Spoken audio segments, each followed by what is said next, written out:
Louvado seja nosso Senhor Jesus Cristo. Amado Jesus, diante do altar da tua misericórdia, entregamos nossas rogativas, rogando, Senhor, que tu possas abençoar-nos e que nestes momentos que nós nos encontramos, Senhor, em tua casa de amor, de prece, possamos despertar para as verdades celestiais, sair, Senhor, do casulo de trevas que nós nos encontramos, aonde nossos pensamentos e campos mentais, Senhor, vivem em desalinhos, sair das angústias do coração, aurir as forças sagradas da compreensão, do amor, da fraternidade,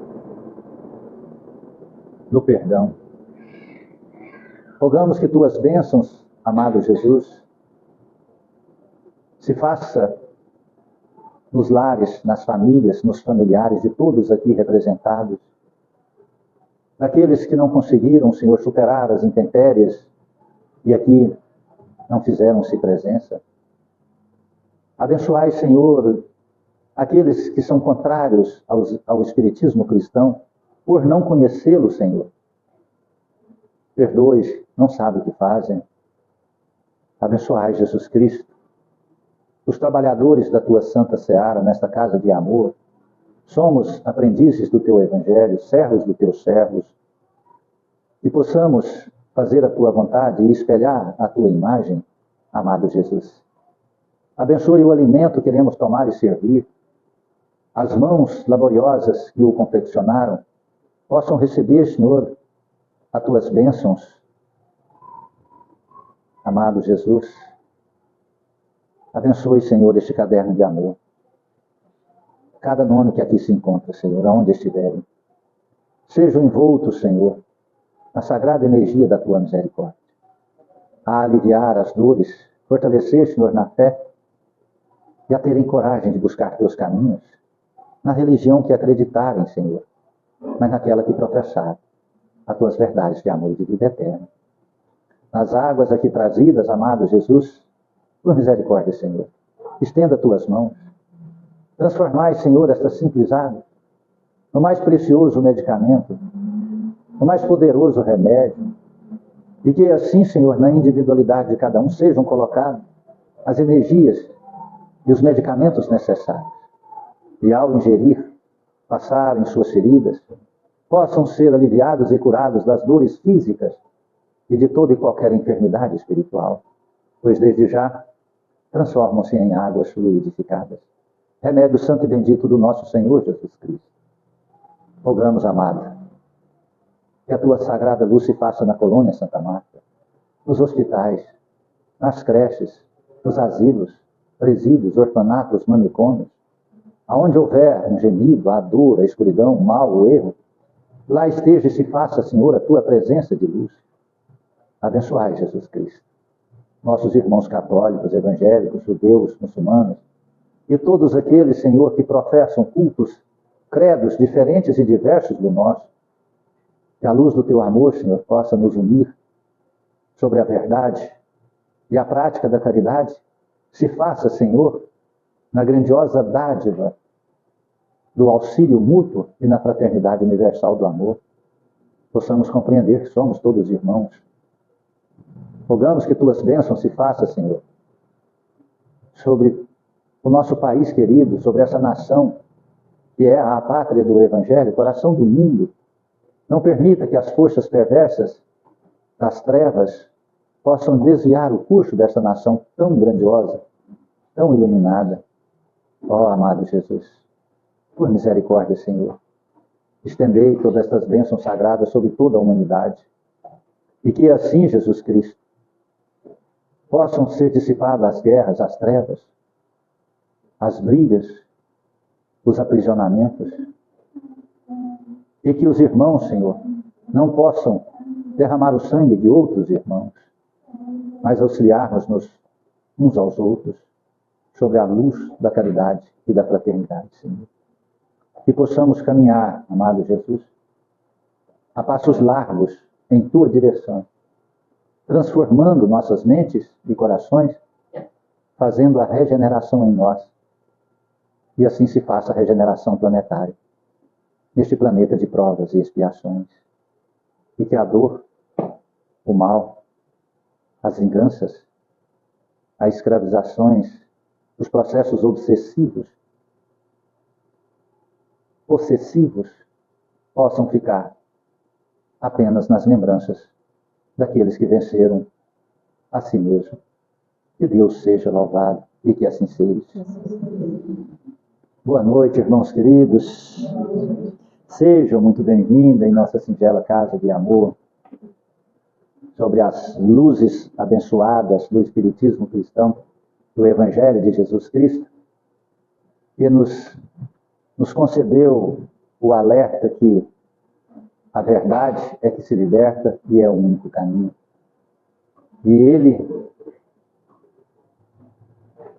expressou, trazendo toda a responsabilidade para si próprio, dizendo: eu sou o caminho, a verdade e a vida. Então ele trouxe essa grandiosa responsabilidade para si mesmo. Compreende isso? Por quê? Porque o mundo está passando por tantas situações complexas, sendo que nós estamos na melhor fase do planeta Terra. Por que tantas dores e tantos sofrimentos? Por que tantas enfermidades? Porque até pessoas extremamente saudáveis sintam e sentem-se doentes, enfermas. Porque pessoas extremamente bem-sucedidas, universitários, catedráticos, formados, doutorados, mestrados, se sentem infelizes. Sentem a nostalgia na alma. Porque nós caminhamos muito na forma da materialidade. Diz que um planeta avança quando a sua população vai se instruindo e avançando. Aí melhora-se as condições. O homem, nós podemos observar nossos irmãos animais. Os animais gastam quase a totalidade do dia para a sustentação da sobrevivência, na busca da alimentação. Então, a única coisa que fazem é um pouco de descanso e muito esforço para se alimentarem. Nós já fomos assim, o homem animal, racional.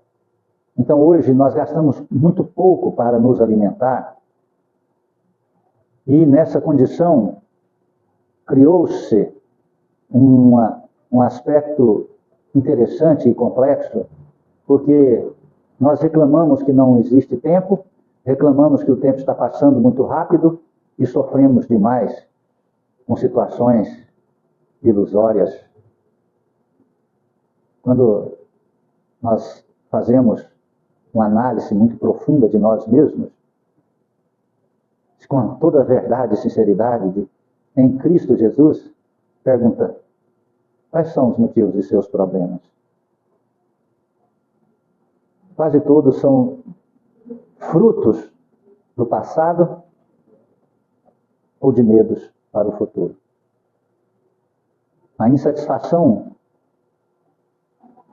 do presente, nostalgias de lembranças de um passado. Hoje até brinquei com a minha mulher. Ela recebeu uma foto da casa que ela morou quando ela era criança. Eu não vou falar o tempo não, senão depois ela briga comigo. Aí deve ter uns 2 meses. Uns 2 anos, né? Aí aquela casinha simples, humilde, lá em Estrela do Norte. Eu falei assim: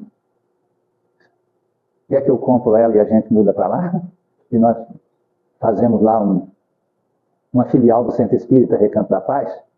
O lote é lote de chácara, né? Que é chácara, pequena chácara. 1.800 metros quadrados lá, né?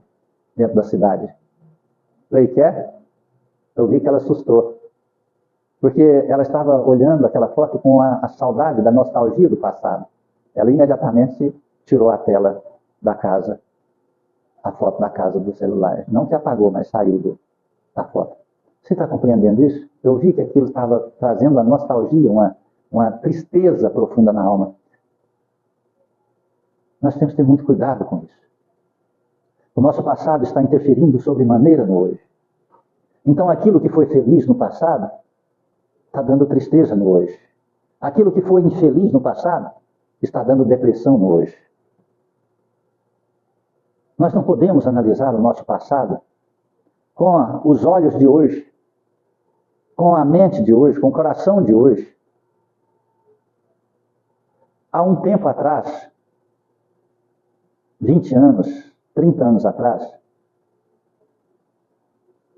a medicina, no seu estudo e na sua complexidade da psicologia, dizia que era saudável olhar fotos antigas. Eu tinha o hábito de olhar fotos antigas, adorava. Me fazia um bem danado. Hoje, a mesma medicina diz que olhar fotos antigas no passado faz mal. Por quê? O que mudou? O que mudou foi as percepções, foram as sensações que nós passamos a criar através de olhar para o nosso passado. Porque movimenta-se, então, processos energéticos muito grandes dentro dos nossos campos mentais e sentimentais. Que nós estamos num processo de quase perder o controle. Então, quando olha-se uma foto, movimenta-se um julgamento que transforma numa energia de sentimentos contraditórios e analisa-se aquela foto com os olhos do presente e não com a saudade daquele tempo. Compreende isso? Então, quando veio uma foto de uma casa velha, eu andava descalço, que andava de bermudinha, que não tinha nem calça comprida para vestir, não tinha nem sandálias, nem chinelas para calçar. Aí eu falei, meu Deus, eu sofria demais. Como eu sofria? Mentira, que sofrimento era? Você corria no chão, não doía, pisava em caco de vidro, não cortava, e espinho você quebrava quando você pisava com o pé nele, você jogava a bola, arrancava o tampão da ponta do dedo, e jogava aquele metiolate colorido, você gritava naquele momento e ria, e depois, 2, 3, 4 dias depois, estava sarado, você estava jogando bola descalço novamente. Aonde estava o sofrimento? Não tinha sofrimento. Tudo era engraçado, até a dor era engraçada. Mas quando hoje nós analisamos isso, nós sofremos, porque nós passamos a ter uma nova opinião do que é sofrimento. Hoje nós andamos com tênis Nike, Zoom, nós andamos com tênis Oasis, nós andamos flutuando, nós não usamos tênis se não tiver um amortecimento no andar, nós usamos roupas que absorvem suores, nós adentramos dentro de carros de ar-condicionados. Filmes. Nós bebemos água filtrada, gelada. Naquela época a gente vivia na bica, na beira do córrego, e assim por diante, não é? E quem andava de carro andava de Fusca ou de Jeep, de Rural, de Cinca, de Aeroíris. Alguns aqui vocês nem conhecem, né? Tudo isso eu já andei. Agora quanto mais um DKV, que fedia fumaça lá dentro, né? Compreende isso? Fazia uma viagem de 200 km, você saia cedo, chegava à tarde. Hoje você faz em 1h40. Não é? Mas nós sofremos. Então, a proporção de sofrimento, a relação dor-sofrimento, ela passou a não ser mais física. Porque naquela época eram-se resistentes. Hoje, nós não suportamos mais. O metiolate já não dói. A gente só passa um anestésico. Você vai fazer até uma pequena interferência no dente, passa aquela pomadinha para depois mexer em qualquer coisa. Naquela época arrancava-se o dente no buticão sem até anestesia. Quantas vezes aconteceu isso comigo? Compreende? Então hoje a proporção do sofrimento transformou-se na proporção mental. E é exatamente sobre isso que nossa irmã Alexandra vai falar hoje. A melancolia, que é a depressão, que é o mal do século. E o nosso país está sendo campeão de pessoas depressivas, negativas, sofridas no coração. Por quê? Tudo porque modificamos a forma de olhar o mundo, as coisas. E ficamos olhando o mundo hoje de acordo com o que os outros, os influenciadores, nos falam. Não com o que nós percebemos. Nosso espírito entra na depressão absoluta. Vou contar um caso interessante. Uma vez eu tenho um filho adotado. Uma vez meu filho entrou em depressão. Quando chegou na face da idade. Por quê, meu filho? Porque me contaram que você não é meu pai. Eu falei, e por que te contaram isso? Mentira. Mas você não é meu pai. Eu falei, eu sou seu pai. Eu sou seu pai espiritual. Eu não sou seu pai biológico. E ele assustou. Eu falei, você deveria ser o homem mais feliz da face da terra. E ele me olhou com a cara assustada de novo. Eu falei, você sabe por quê? Porque você é uma pessoa que tem dois pais. E que tem um pai que não precisava nunca te amar, e eu te amo. E não precisava nem dar meu nome ao seu, e eu te registrei. Menti. Raríssimas vezes eu mento. Raríssimas vezes. Mas eu menti. Fui no cartório e falei, põe meu nome aí. Tive que esperar chegar aos 21 anos de idade. Porque eu tinha 17 e não podia assumir. Esperei chegar aos 21. Chegou aos 21 anos, levei o registreiro e falei, ó, esse menino aqui é meu. Põe meu nome aí. É seu mesmo? Falei, é. É meu filho. E dentro de mim eu falei, espiritual. Né? Compreende? E ele passou a enxergar. Falei, busca, para lá atrás do teu pai biológico, rapaz. Ei, aproxima do teu pai biológico de mim, você já está próximo, não precisa afastar de mim. Nós vivemos numa boa. Pronto. Isso tem mais de 30 anos. E nós somos, todo dia ele manda uma mensagem para mim. Bom dia, pai. Bom dia, filho. Todos os dias, a mesma mensagem. E ele procurou o pai dele. Biológico. Compreende isso? Então são formas, percepções de enxergar a vida. E ele saiu da depressão. Entende isso? E nós estamos vendo, então, a vida com os olhos dos outros. Os olhos da perversidade, da maldade, da hipocrisia. E da falsidade. Porque nós estamos distanciando da verdade espiritual. Aí é tristeza, angústia e depressão. Amém? Vou passar para a nossa irmã Alexandra aqui, que vai fazer a gente ficar feliz. Amém. Já falou tudo. Boa noite a todos. Boa noite. Mais uma oportunidade que é nos dada aqui de estudarmos juntos, né? Missões grandiosas do Evangelho que nos levarão a entender a nossa vida, nossa existência, os sofrimentos, sair deles, né? Bem como nosso irmão Geraldo já disse. Mas hoje nós vamos continuar no estudo que a casa está fazendo esse mês sobre o autoconhecimento espiritual. Então eu convido a todos aqui presentes que possam ir às nossas redes sociais e ver as palestras que foram postadas este mês para buscar mais conhecimento. Lá o nosso irmão Geraldo mostra alguns exercícios para a gente sair da ansiedade do dia a dia. E essa busca de conhecimento vai nos dar todo o suporte para a gente sair dessas dificuldades que chegam em nossa vida diariamente. Porque, como nosso irmão Geraldo diz, nós estamos buscando mais as verdades materiais. E distanciando das verdades espirituais, que são as eternas, imutáveis, e que são as únicas que nos darão o suporte necessário, o equilíbrio, para atravessar as dificuldades da vida. Então, a melancolia é o tema de hoje. Mas de onde vem esse termo melancolia? Vamos falar um pouco sobre a medicina, de onde que ela encontrou este termo, antes de adentrar na visão espírita.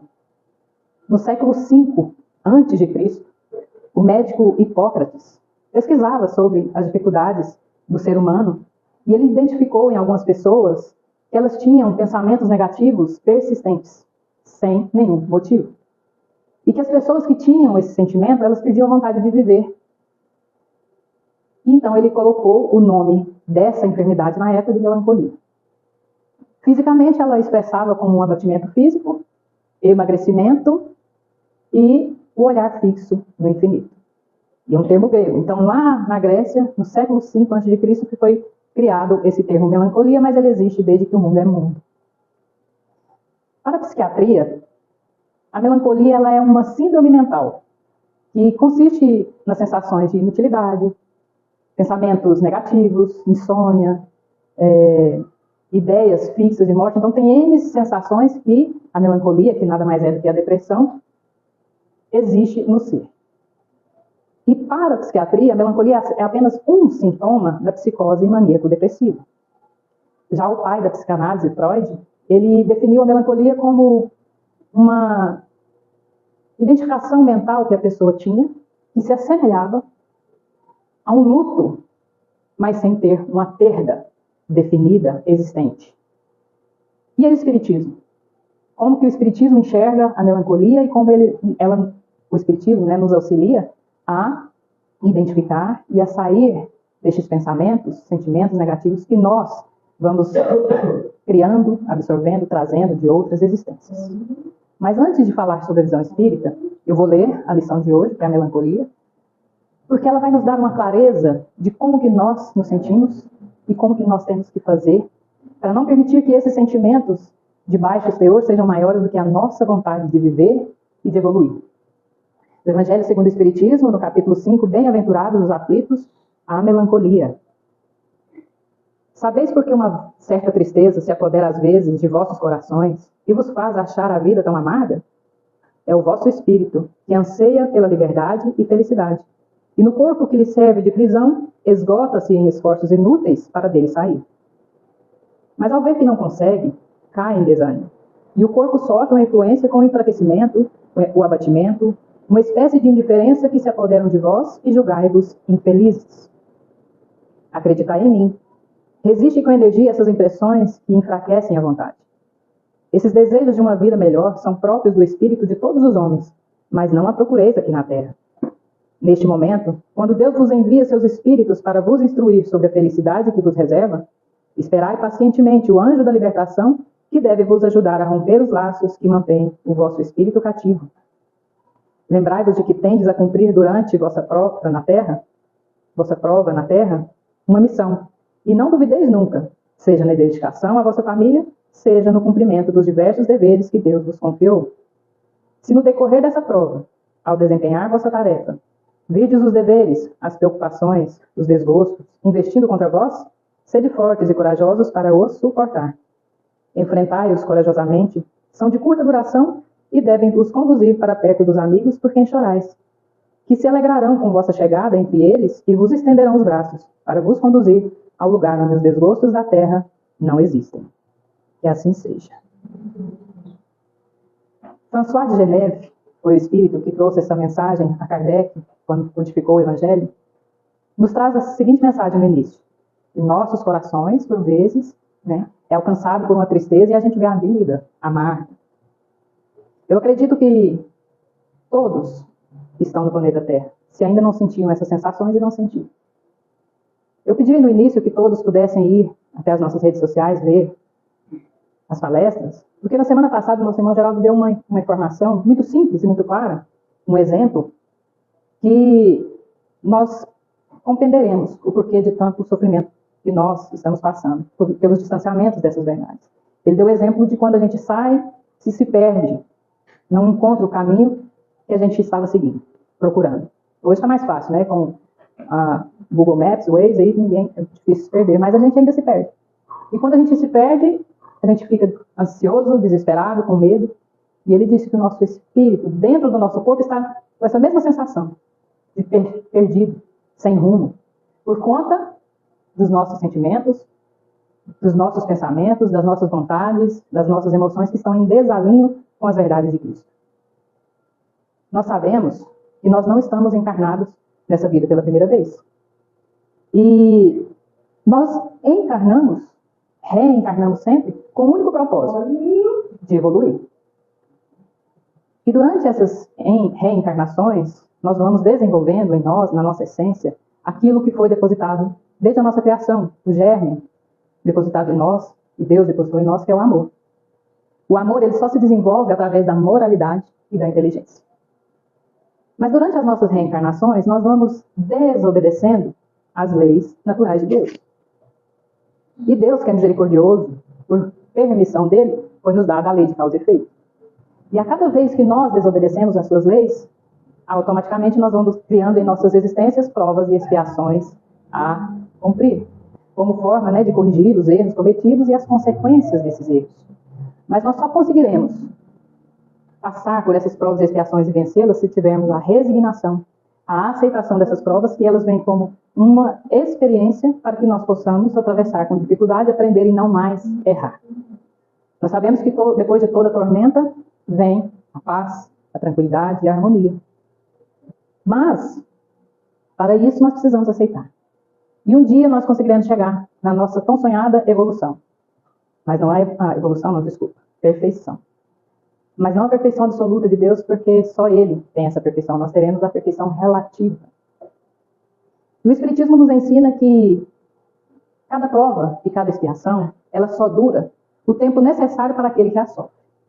Então, se você quer sair de um sofrimento, de uma dor mais rápido, e ela seja mais amenizada, mais rápido possível, então você tem que aceitar e resignar-se. E modificar. Porque nós sofreremos as consequências. Não tem como. A gente errou, então tem que sofrer a consequência. Mas se você se permitir adentrar naquele sofrimento e aumentar, se angustiando, fechando aquele casulo, como nosso irmão Geraldo falou, fechando nesse casulo de dor, de sofrimento, prolongando esse sofrimento, chegará um momento que não mais haverá condições desta encarnação de você melhorar. Porque você prolongando esse sofrimento, você pode adquirir uma doença incurável, uma dor que nenhum medicamento as retira e nem a causa se encontra, pode fazer vários exames e não se encontra a causa. E nesse processo nós vamos perdendo a nossa encarnação, o processo da nossa evolução.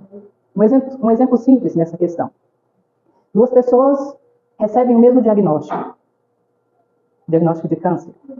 Todas, é lógico que na hora que falar você tem câncer, vai dar aquele abalo na pessoa. É natural. Mas aquela que sabe das leis de Deus, que tem o entendimento, que tem a resignação, ela vai aceitar e procurar os caminhos que ela pode melhorar, sem se afundar no sofrimento. Essa pessoa que segue esse caminho, ela vai viver por muitos anos e até ser curada, dependendo do seu processo. A outra que recebeu essa mesma informação, o mesmo diagnóstico, fecha-se no sofrimento, lamenta-se, revolta-se, e em menos de uma semana ela desencarna. Então depende de nós, de saber como aceitar aquela dor e aquele sofrimento que chegar a nós, sabendo que é para a nossa evolução. Mas o Espiritismo nos ensina várias ações e atitudes que nós temos que fazer diante das provas e expiações que chegam até nós. Aqui hoje eu vou chamar de antídoto. Um deles é você buscar, no momento que chegar a você uma tristeza, um desânimo, você tentar fazer algo que nunca fez. Ou por falta de oportunidade, ou porque não gosta. Fazer uma coisa que não gosta é difícil, né? Mas se você mudar este processo, você consegue. Como, por exemplo, você não gosta de praticar atividade física. Ou fez alguma vez, não gostou porque sentiu dor, né? Sente dor, não volta porque doeu. Mas essa dor é boa. Se quando esse sentimento de desânimo, de tristeza bater em você, calce um tênis, uma roupa confortável e vá fazer uma atividade física. Vá fazer um esforço do seu corpo, transpirar, suar, esforçar para que depois disso você vai se sentir bem. O seu corpo vai se sentir bem e sua alma também. Essa semana teve um vídeo de uma moça que começa o vídeo chorando. Aí eu pensei, na hora a gente já julga, né? Tá chorando, vai falar de sofrimento. Oh, meu Deus, não vou ver não. Eu falei, não, mas eu vou ver. Só que ela estava chorando de alegria. Porque naquele dia, ela acordou com desânimo. Ela vinha num processo de emagrecimento, ela estava em depressão, passou de 100 quilos, não me lembro qual o quilo que ela estava, e com muita luta ela continuou indo fazer atividade física e diminuiu 20 quilos no seu peso. E ela sempre tentava correr, mas a dor no joelho e o peso atrapalhava ela correr. Ela corria no máximo 30 segundos e já doía, ela parava. Nesse dia ela ficou por 3 horas consecutivas deitada no sofá, sem fazer nada. Aí veio uma luzinha e falou, lembra do que você passou, o que você teve que fazer para chegar no ponto que você está hoje? Levante-se e vá fazer uma atividade física. Ela calçou o tênis e foi para a rua fazer a caminhada. Ela estava se sentindo tão bem que ela começou a correr. Correu e decidiu não olhar no relógio. Ela falou, não, estou correndo, eu vou continuar, porque 1 minuto já foi, mas eu vou continuar a correr. Quando ela sentiu uma dor no peito, que é normal, depois que você faz um esforço muito físico, começa a arder por conta da respiração, ela parou e olhou no relógio. Ela havia corrido sem parar por 10 minutos consecutivos. Para ela, aquilo foi uma vitória enorme. E ela estava chorando de alegria. Se ela tivesse se entregado àquele sentimento de desânimo, ela estava chorando por outro motivo. Mas ela estava chorando de alegria. Uma sensação de ter superado as suas expectativas. Nós temos antídotos para auxiliar nosso corpo físico. Mas quais antídotos nós podemos usar para auxiliar o nosso espírito. A primeira delas não tem como fugir, é a nossa espiritualização. Não tem outro caminho. Para salvar e cuidar do nosso espírito é somente espiritualizando-se, seguindo as leis de Cristo, conhecendo, praticando-as, utilizando na prática da caridade, da fraternidade, fazendo um outro feliz, outra pessoa feliz, lembrando de momentos felizes e tentando buscar fazer as mesmas coisas que te fez feliz para sair desses sentimentos de baixo teor que sempre chegam até nós. Não tem como fugir. Nós estamos num mundo de provas e expiações e trazemos em nossa alma questões não resolvidas e nós acabamos deixando que estas energias nos envolvam. Chico Xavier, certa feita, disse em uma entrevista que por muitas vezes ele se sentiu triste. Mas um dia, Emmanuel pediu para que ele largasse tudo que estivesse fazendo e fosse visitar os irmãos na periferia. Como Chico era obediente e disciplinado, ele fazia o que Emmanuel pedia. Largou tudo que estava fazendo e foi visitar. Quando Chico chegou, fez a visita por algumas horas e voltou para sua casa, ele disse que o sentimento que ele teve foi de vergonha. Porque ele não se sentia, depois de ter visitado os irmãos, ele não se sentia apto a sentir tristeza. Porque a dor do outro era muito maior que a dele. Ele não tinha motivos para tristeza. E é assim que nós, seres humanos, cada vez mais estamos fazendo. Adentrando em nosso mundo íntimo, permitindo que a tristeza nos envolva, a depressão, que é o mal do século. E nós não conseguimos enxergar um palmo na frente do nariz. Não conseguimos erguer a cabeça para ver se tem um irmão do nosso lado tentando nos auxiliar, ou até erguer a cabeça e pedindo auxílio. Porque a dor do outro nunca será maior do que a nossa. E é isso que nós estamos vendo na humanidade. A humanidade está perdida porque busca somente na materialidade a resolução dos problemas e esquece que nós somos espíritos encarnados buscando a evolução. Porque a melancolia em si é um estado da alma, de difícil definição, porque ela se manifesta nas profundezas dos nossos sentimentos. Como já foi dito, nós não estamos encarnados a primeira vez aqui nesse planeta. Já tivemos outras reencarnações, em outras épocas, em outros países, com outras pessoas. E essas vivências trouxeram experiências boas e ruins. E que, por vezes, alguns acontecimentos na nossa vida diária trazem formas que tocam os pontos guardados nos porões de nossa alma. E esses pontos são tocados e podem gerar saudade, tristeza, alegria, angústia. Vai depender do que foi vivenciado em alguma época da nossa existência. Porque, como nós temos várias experiências, não temos como definir se foi nessa existência ou em outra. O importante é que não deixemos essas energias serem maiores do que a vontade de ser feliz e de viver. Nós podemos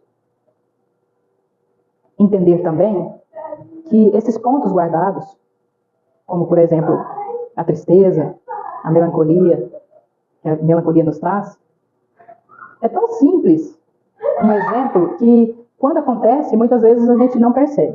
Por exemplo, em um dia chuvoso, nublado como hoje ficou quase todo dia nublado, chuvoso, muitas pessoas sentem angústia e tristeza, outras já se sentem bem. Mas como saber o porquê desse sentimento? São somente nas profundezas da alma que a gente vai entender. O Espiritismo veio para nos auxiliar. Por quê? Porque como a melancolia é um estado da alma, é somente o Espiritismo que tem como atingir a raiz do problema. Porque o Espiritismo vem dos espíritos, né? Não do homem. É uma doutrina espírita. Então nós sabemos como atingir o problema. Como que podemos auxiliar este problema? Através de um tratamento espiritual, através da conversa fraterna, de uma palestra edificante, de livros da doutrina que nos auxiliam e edificam de acordo com o tema que nós lemos. Então só cabe a nós procurar o auxílio necessário para atravessar essas dificuldades. Dentro dessa lição, também fala sobre a questão da missão. Eu achei importante a gente trazer ela hoje. E nós temos a missão, a nossa encarnação, seja ela na família, seja nos deveres que Deus nos confiou. Esses deveres são nossos trabalhos, o auxílio às pessoas mais necessitadas. Então, nós não sabemos quais são os deveres que nós temos para com o nosso irmão. Mas uma única missão nós já sabemos, porque aqui sempre é falado, e eu vou repetir. A missão principal da nossa vida é de salvar a nós mesmos. Você já deve ter se perguntado muitas vezes, por que você nasceu? Por que você está vivendo? E a resposta nunca vem. Mas presta atenção nessa história que eu vou contar. Certa feita, uma senhora já bem idosa perdeu toda a sua família na guerra. E ela tinha ficado sozinha numa grande propriedade. E ela resolveu então vender essa grande propriedade e ficar só no cantinho, porque era só ela. Mas ela nunca se sentiu triste. Ela sabia que cada um de nós tem uma missão. E certo dia, ela ouviu no noticiário que um jovem rapaz de 17 anos havia tentado suicídio pulando no mar. Mas a polícia chegou e salvou este jovem rapaz mesmo a contragosto. Ele era negro, sem pais, estava revoltado com a vida. Para ele não tinha motivo para viver. E a polícia então recolheu e levou para a delegacia. E essa senhora, sabendo que aquele rapaz estava lá, pediu para que os policiais pudessem deixar que ela falasse com ele. E como ela era uma senhora carismática, carinhosa, todos conheciam ela na cidade, foi permitido. E ela chegou então no rapaz e disse: menino. O rapaz só levantou o olho, olhou para ela, não mudou nem de posição. E ela continuou falando carinhosamente e demoradamente. E disse para ele: menino, você sabia que você tem uma missão grandiosa aqui na Terra? Que só você pode fazer? Tem algo de maravilhoso na sua vida que só você pode fazer. E ele nem respondeu. Mas enquanto ele não respondia, ela repetia a mesma frase. Quando ele resolveu responder, ele respondeu com ironia. E disse: ah, entendi. Então eu tenho algo de maravilhoso para fazer nessa vida? Eu, negro, sem pais? Ela: sim, porque você é negro e sem pais, e você tem algo maravilhoso para fazer nessa vida que só você pode fazer. E ele falou: não, eu não acredito em você. Ela falou: então venha comigo. E ele foi, porque não tinha para onde ir. E essa senhora então adotou este rapaz. Chegando na sua casa, ela pediu para que ele pudesse mexer no seu jardim, né, trabalhar com a terra. E ele atendeu ao seu pedido. Em certo momento ela deu algumas sementes para ele semear, cuidar da terra, de rabanetes. E ele fez, cuidou da terra, plantou a semente. 10 dias depois ela brotou. E ele viu aquela grandiosidade acontecendo e começou a assobiar. Já mudou o teor de pensamento. Depois de algum tempo, colheram-se os rabanetes e aquela senhora fez conservas deliciosas que eles foram saboreando durante muito tempo. Nesse meio tempo, ele fez uma flauta de bambu e começou dela a retirar melodias. Ela pediu para que ele voltasse ao colégio, fosse matriculado para terminar os estudos, porque algo estava sendo preparado para ele. Ele concluiu o ginásio e conseguiu entrar na faculdade. Estudou por 4 anos música. Quando ele formou, ele foi procurar emprego. E conseguiu um emprego numa escola de cegos. E lá apresentava a música àquelas pequenas crianças que estavam ali buscando algo para aprender. Certo dia, um dos alunos perguntou para ele: professor, eu posso tocar o senhor? Eu quero te conhecer melhor. E ele: sim, pode tocar. Ele tocou os ombros e o peito. E disse: ah, então porque você tem ombros largos e fortes, é que você emite sons maravilhosos, professor? Desculpa. Meu aluno falou para ele assim: você sabia que pela sua música eu consigo ver as cores e as coisas? Nesse momento, o professor entendeu aquela frase dita pelaquela senhora quando ele tinha 17 anos. E correu ao encontro dela para mostrar que havia entendido aquela lição que ela passou. Ela falou: eu não disse que você tinha algo maravilhoso para fazer que só você poderia fazer? E ela completou dizendo: e se você não fosse negro e não fosse órfão, você acha que teria tido um olhar diferente para esses irmãos que não enxergam? Será que se ele fosse um jovem que tivesse uma família, que ele tivesse estudado, que fosse branco, né, que hoje não tem nada a ver, mas foi o entendimento, mas se ele tivesse uma família estruturada, que ele fosse estudar, que fizesse música, será que ele iria ver aquelas crianças e ensinar da maneira que ele ensinava, da mesma forma? Eu acredito que não. Então todos nós temos uma missão, seja de fazer o outro feliz, seja de dar uma palavra amiga, seja o que for. Não interessa o que chegar a nós, mas que façamos com amor, carinho e respeito. Nós nos encontramos convivendo em comunidade. Se fosse para viver isolado, não teríamos nascido juntos em um planeta buscando a nossa transformação. Para finalizar, eu vi um vídeo hoje de uma criança falando, que eu achei interessante trazer para nós nesse dia de hoje. Ela começa o vídeo falando assim: você já se esqueceu que você sempre precisou do outro para sobreviver? Precisou do outro para nascer? Precisou do outro para estudar, para evoluir, para trabalhar? E vai precisar do outro quando você morrer. Porque se o outro não estiver do seu lado, quem vai te preparar num caixão e te enterrar? Nós sempre precisamos uns dos outros. Vamos buscar o auxílio uns dos outros. E no final ele fala assim: você já se esqueceu que você é o outro dos outros? Porque por muitas vezes a gente auxilia, mas quando chega até a nós algo que a gente pode auxiliar, a gente nega. Aí nós vamos adquirir um débito e virá provas e expiações para fazer.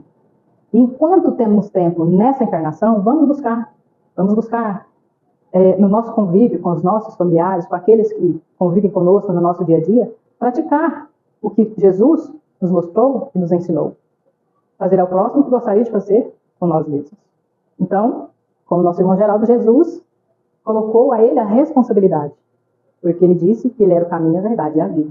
Então, que nós possamos seguir a Jesus, seguir os seus exemplos, praticar o que ele nos ensinou e não permitir que energias de baixo teor sejam maiores em nossas vidas. Haverá momentos de baixa estima, mas nós temos os antídotos para modificar e transformar e não cair nas tentações da fragilidade e buscar o equilíbrio e a paz em Jesus Cristo. Amém? É um tema muito complexo, muito profundo e muito necessário que a gente não despreze. Quando, na palestra da semana passada, nós citamos o exemplo de que parece que a humanidade saiu de casa e se perdeu e não estava encontrando o caminho de volta, é o que está acontecendo com nossa alma, com nosso espírito. Isso é tão intenso e interessante que nós, espíritas, que compreendemos, aceitamos a vida além da vida, temos então uma maior facilidade de observar esses fenômenos de algumas pessoas que desencarnam e retornam ou não saem do convívio familiar em espírito.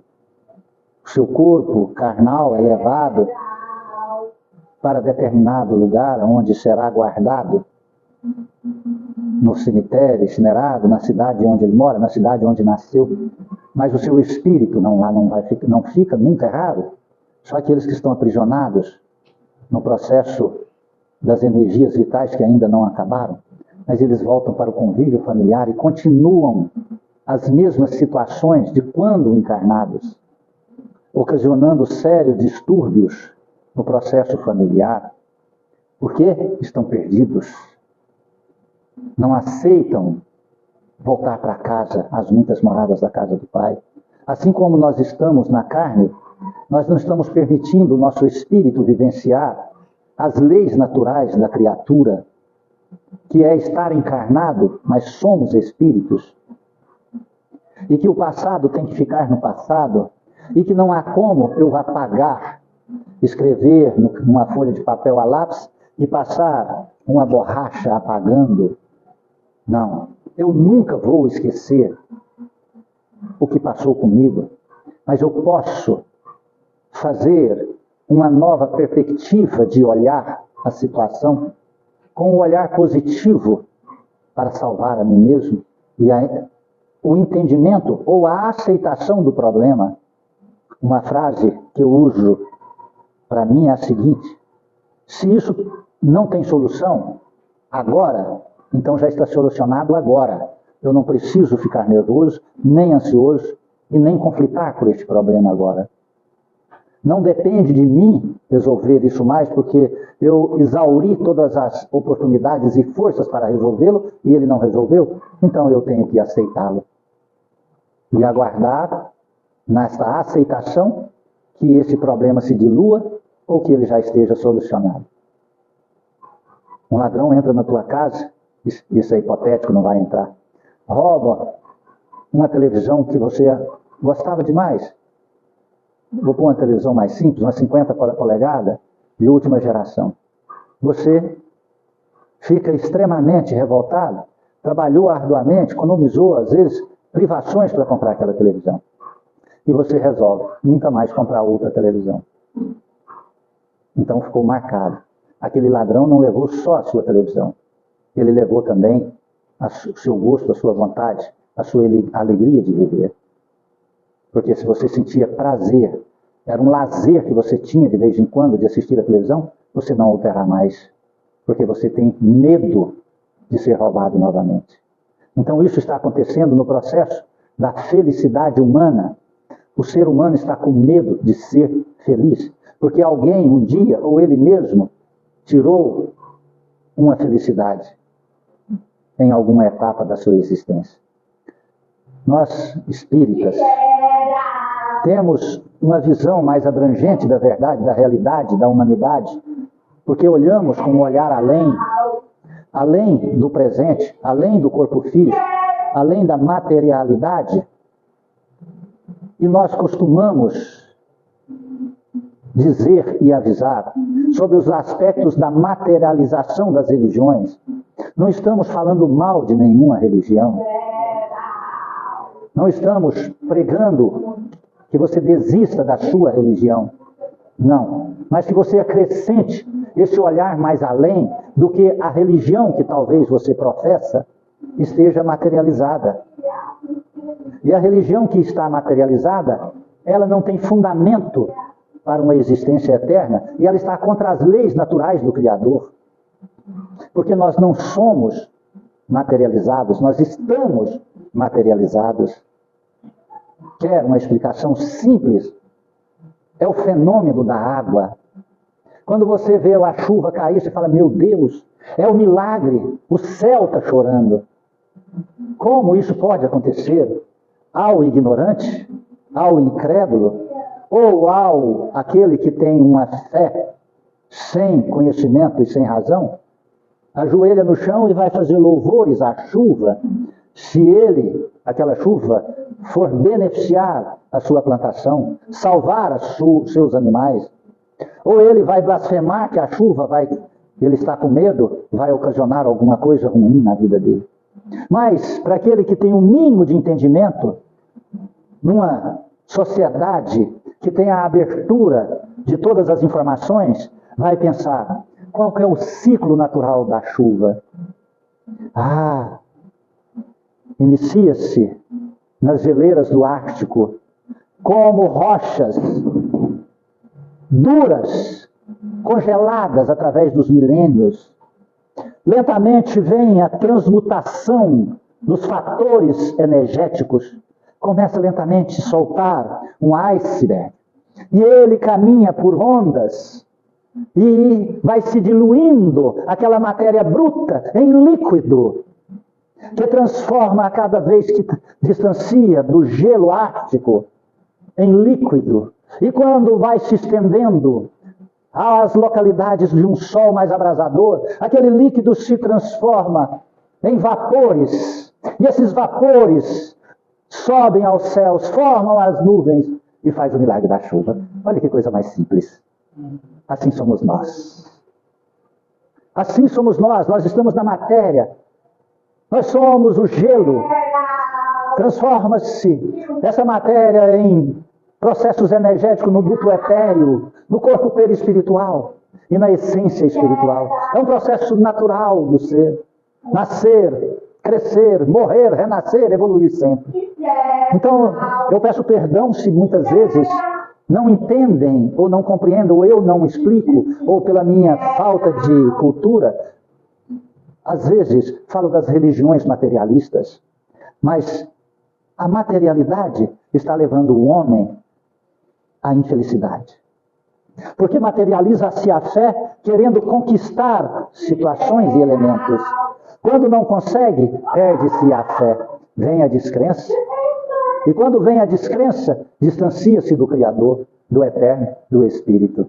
Perde sua essência, não sabe onde está, não sabe para onde voltar, não sabe para onde ir. Compreende isso? Vem a melancolia, a angústia, a tristeza.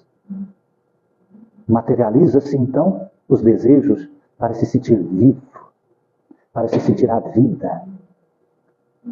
Há uns 30 anos atrás, eu fui chamado para fazer um curso de parapsicologia.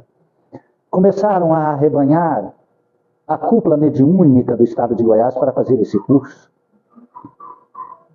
Eu não era da cúpula, tá? Fui chamado por acidente de percurso, eu acho. Eu não merecia e não tinha conhecimento. E eu fui estudar para ver a profundidade daquilo. Era para aliar-se a parapsicologia, à mediunidade e ao espiritismo. Um dos primeiros programas era estudar a Cabala. Era estudar a alquimia e a Cabala. Eu tenho conhecimento, e na época tinha conhecimento de magia. Nunca fiz. Mas sabia e sei. Tinha estudado todos os livros de magias negras. Tinha passado mal extremamente lendo um livro que eu dava ânsia de vômito, febre, tremia o corpo por 3 dias, quando eu lia livros de magia negras pesadas. Mas eu queria aprender. Frequentei os centros, virei amigo. Menos eu era amigo dele, eu não sei se ele era. Que hoje eu não sei se hoje ainda é, mas há uns 5 anos atrás ainda era, presidente da Federação da Umbanda e Quimbanda do Estado de Goiás. E vi os bastidores de todos os processos energéticos da magia pesada. Aqueles que pensam em cores, magia branca, negras, escuras, cinzas, cor-de-rosa e todas as formas de magia. Vi mortes, vi acidentes, vi gente pegar fogo, vi situações. Participei de processos energéticos que em alguns terreiros fala-se a última sexta-feira do mês, eu não vou citar nomes, mas é uma aberração e uma insanidade, porque o submundo astral vem à face da Terra e os médios os incorporam e fazem-se todo aquele processo. E quando eu fui ver que aquele estudo da parapsicologia para aliar-se à mediunidade e ao espiritismo era um retardamento, era um atraso, era um retrocesso ao processo evolutivo do pensamento e do sentimento da humanidade. Eu me afastei, neguei, vi muitos amigos e companheiros fazendo. E depois de alguns anos, eu vi aquele professor que havia aberto um instituto da parapsicologia lá na Avenida 87 do Setor Sul, uma viela, havia feito um instituto. Ele saía da sua aula, daquele instituto superior, e sentava na mesa de um bar e tomava 3 cervejas. Quando questionei o porquê, ele falou assim, para me sentir humano. Eu falei, meu Deus, obrigado, porque eu neguei e não fiz esse curso. Uma pessoa vai tomar 3 cervejas para se sentir humano? Então ele precisa se materializar-se no âmbito de um vício carnal que vai levar a um processo energético terrível em seu psiquismo, em seu cérebro físico, na desagregação das forças energéticas de suas células físicas e espirituais. Compreende? E vi as fragilidades e o perigo das informações humanas em todos os fatores religiosos. Estava se materializando o espiritismo. Muitos dirigentes de áreas mediúnicas, cura, centros espíritas, faliram neste processo naquela época. entre 25 a 30 anos atrás. Entende isso? Faliram. Pegaram um desvio na contramão do processo evolutivo. Cuidado. Essa é uma das maiores causas de sofrimento humano. Não há como, se nós não nos espiritualizarmos, não há como encontrar a paz em nós. Conheça-te a si mesmo. Sem esse conhecimento, e você é espírito, você não é matéria. Não importa qual religião você está, espiritualize-se. Vá à igreja no domingo, mas espiritualize. Vá ao culto evangélico, mas espiritualize. Vá ao terreiro da Umbanda, mas espiritualize-se. Vá a Seixonoé, mas espiritualize-se. Não importa qual, não materialize o seu espírito. A materialização trará a melancolia, a solidão, a depressão, a ansiedade e os processos de alucinação que vão aparecendo no campo mental. Amém? Amém. Alguém quer dizer algo, falar algo, perguntar algo?